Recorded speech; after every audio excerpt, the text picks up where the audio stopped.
Oi, gente, tudo bem com vocês? Hoje eu vim aqui pra gravar mais um vídeo pra vocês. E hoje, pessoal, hoje a gente vai ver, sabe o que?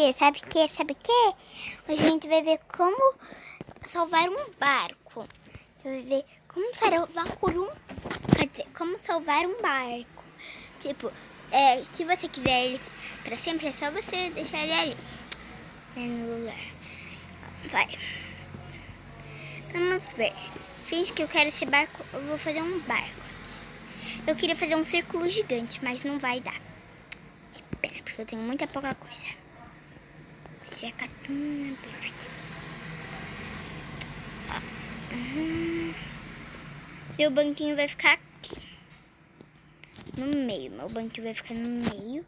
Agora eu vou me tampar aqui todinha. Que susto.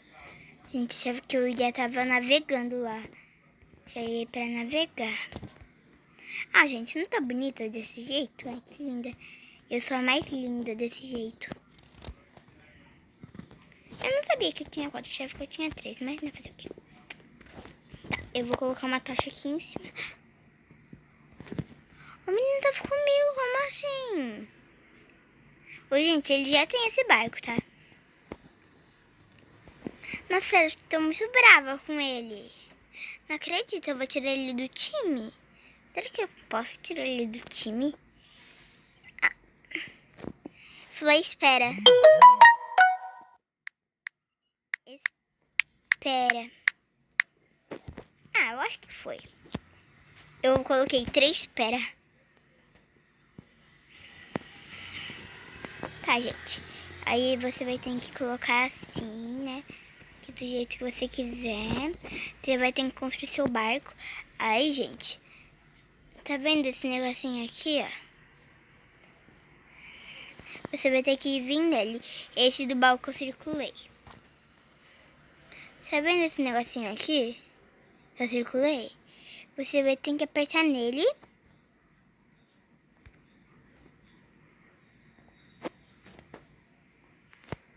Clica nele.